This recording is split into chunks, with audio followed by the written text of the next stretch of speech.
So I start the quiz by simply clicking Start Quiz there, and you will see once it loads up that there are, in this case, 30 questions, and we'll have a go at answering these. So I'll go through this, I'll fast forward, and I will deliberately make some mistakes, and the reason for that is I want to show you what it looks like once you've finished the quiz.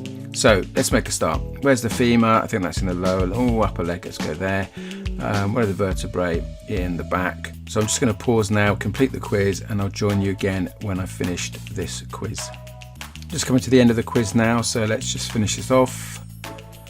And you will see that not only do you have questions like the previous ones with questions and the written answers, but you also get some images as well. This one is asking us which bone is at letter J. So we're going to go there. I think that's hopefully relatively straightforward. So we're going to go for the pelvis.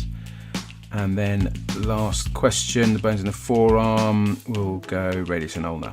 Okay, so then I'm going to submit quiz at the end, and you'll see that it does its magic behind the scenes, and very quickly it will give us a summary report of what we've done. Now the first thing I want to show you, if you noticed over here on the right hand side, that against my multiple choice quiz I have a red box with an exclamation mark there saying alarm bells, you haven't passed this yet.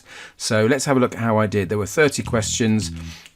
Total marks 30, as we know. I got 17 correct, which means I got 13 incorrect, which means I got 57%, and that means I didn't pass because I didn't get 80% or above. So that's good news on the one hand, but I can delve deeper into the information by clicking on this details button here. So if I click on this, it will give us a detailed rundown of exactly how I did on each question.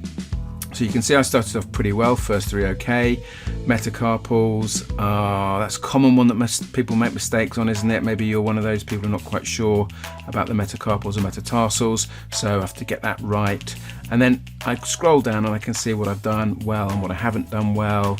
There's a common theme that's going on there, and you can see every single question how I've performed. Now that's great in itself, so you can make a note of that, you can make notes. The beauty of this is that you can come back and you can retake this quiz however many times you want, whenever you want to. So you can see here it says start quiz. You might decide straight away, I'm going to improve on this 57%, I'm going to get my 80%, and I take the quiz again. Or you might decide I'm going to leave it for a moment, a few weeks or days or however long you want to, and you can come back and you can take it whenever you want to. And that means that every single one of these topics is available to you right up until the day you take your exams, which is really, really useful for you.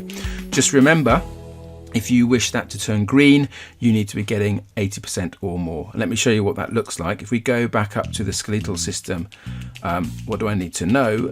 And we click mark as complete up the top here. Just look what happens to this box here. So I click mark as complete because I've read that through, and then when I wait a moment, that appears with the green tick that I've been successful. Now what we're looking for as we go through this is that every single one of these boxes for every single one of our topics is green with a tick. So we know what we need to know, we understand what we need to know in preparation for an exam, and we've got at least 80% in each one of those multiple choice question quizzes.